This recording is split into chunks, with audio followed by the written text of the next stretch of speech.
Hello and welcome back to another edition of MASCAC Student Athlete Spotlight, where each week we highlight an amazing student athlete from around the conference. My name is Emily Liu, MASCAC Assistant Commissioner, and speaking with me today is Absidy Patane of Mass Maritime Softball. Thank you so much for being here today. Thank you. All right, so where does your softball passion come from? I was put into softball at a young age, and I think that my passion for softball comes from the many sacrifices that my parents made to get me to where I am. Like every early mornings, every weekend, with the 3 hour drives there and back, I used to feel like softball was a job for me, but it was through the people that I had met and the experiences that I've had that made me realize that softball is more than just a sport or a job. It's really a community.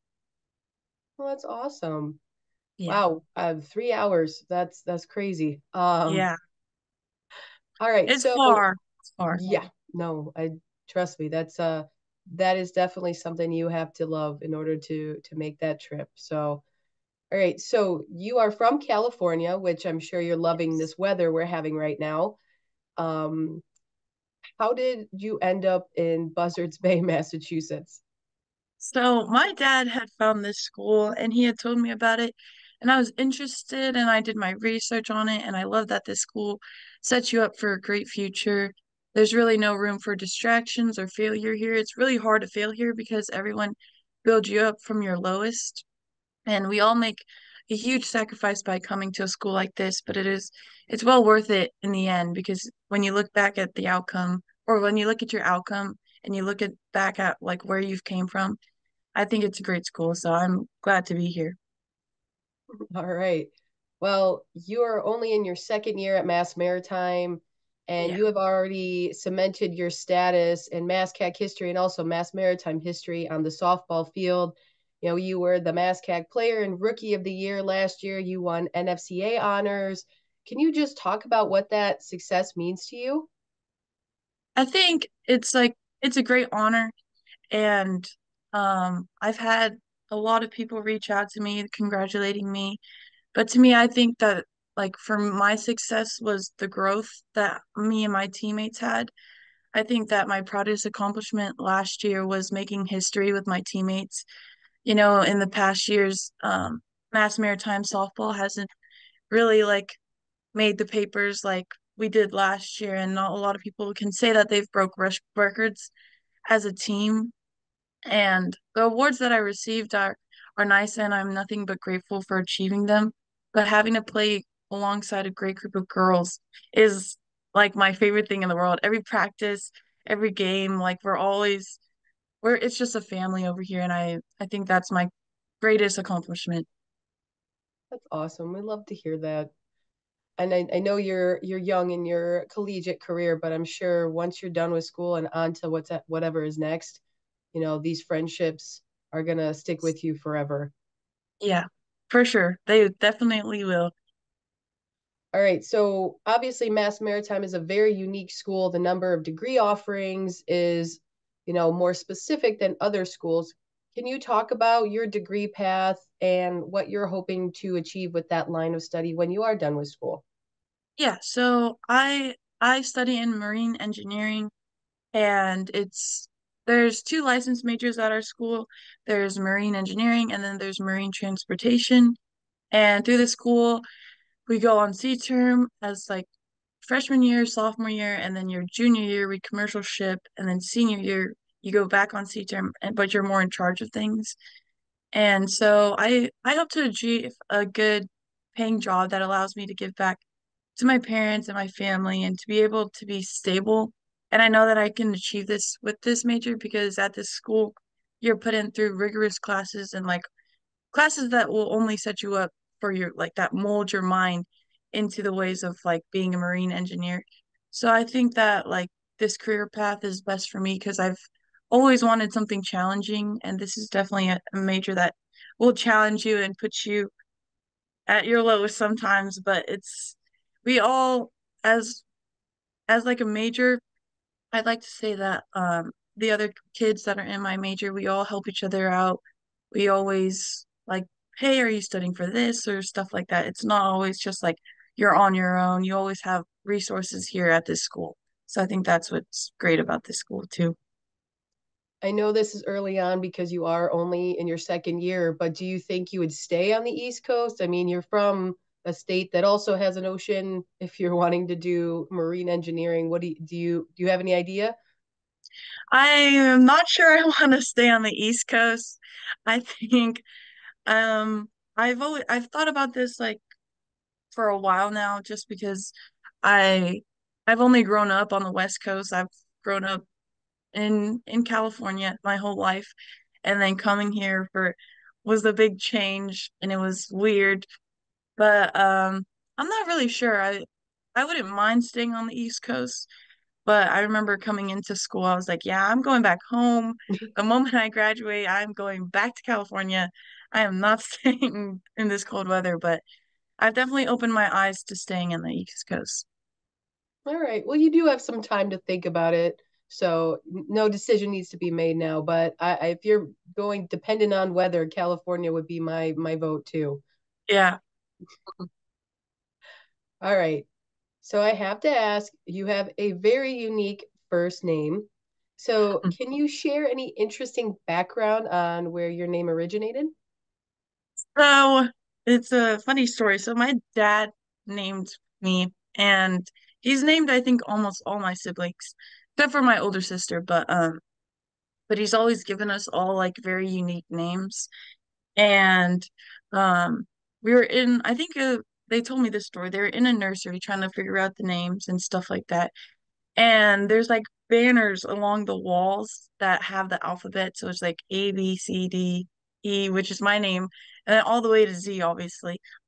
And he was just looking at it and staring at it while carrying me. And he was just like, I think that's a good name, Absidy.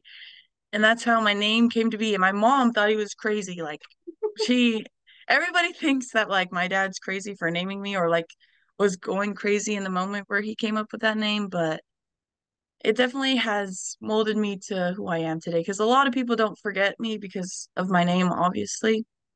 So I think it's a blessing. It used to be I used to hate my name at first because it was like, oh, what are the jokes being said now? Like stuff like that. Because obviously everybody has their jokes, but I love my name. I think it means something to me. It's very unique and I'm proud to have it. So I would say it is a very unique name. You are probably one of maybe a few, if not just the only one in the world. So that makes you even more unique in and of itself. So that's awesome. And that's a very interesting yeah, origin story.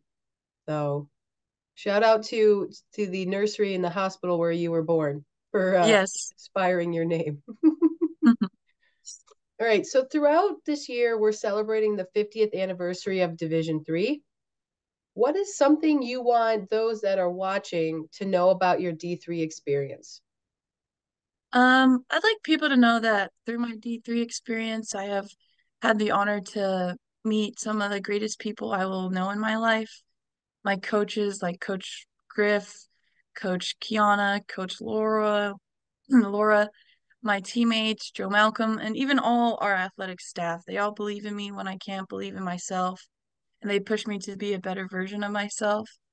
And I feel like through the D3 experience, a lot of people look at it as like, oh, it's just, D3 or stuff like that. But I think that it's a well tight knit family.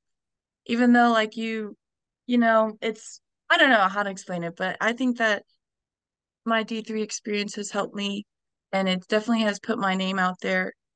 And I'm very grateful and I'm very proud to say that I've had this experience and I can't wait for the next few years to come. Wonderful. All right. So we're going to switch gears a little bit. We're going to ask some kind of fun, silly questions and get to know you, okay? Sounds good. All right. Turf or grass field? I like grass fields. I've grown up playing on dirt and grass.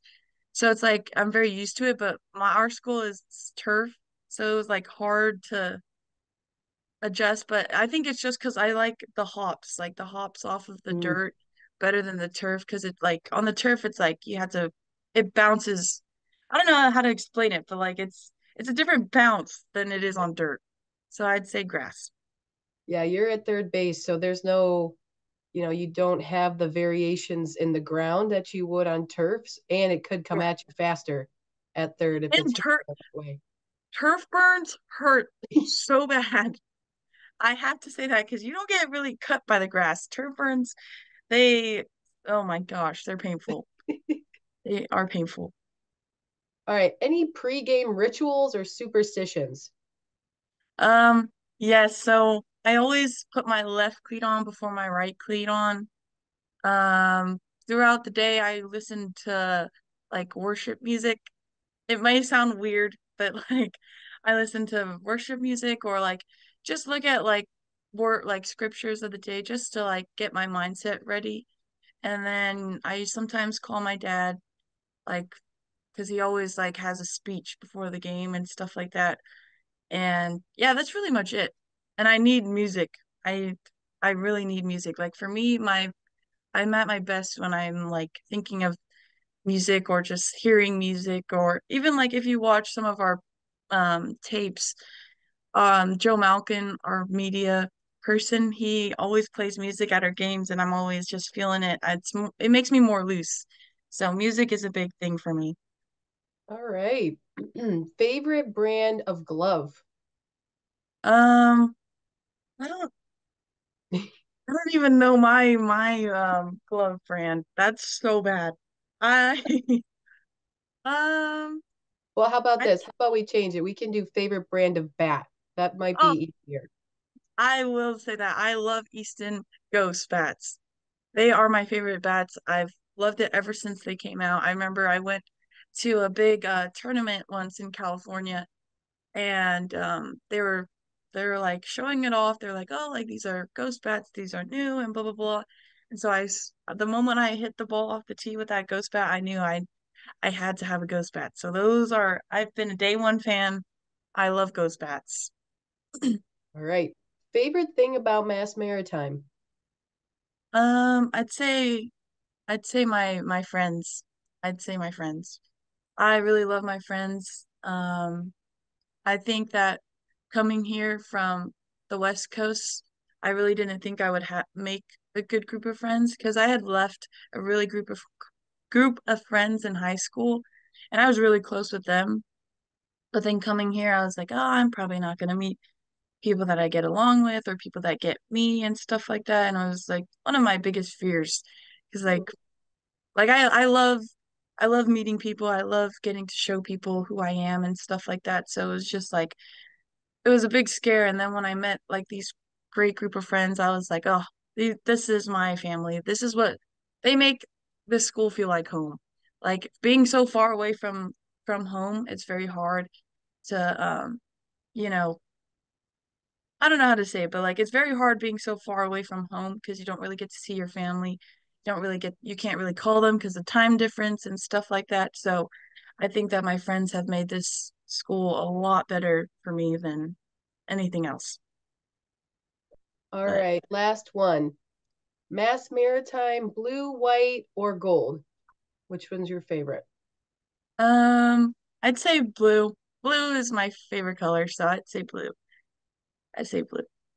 Okay, I guess then you can pick that one. All right, Absidy, thank you so much for being here today. Thank you for having me. And stay tuned next week for another edition of MASCAC Student Athlete Spotlight.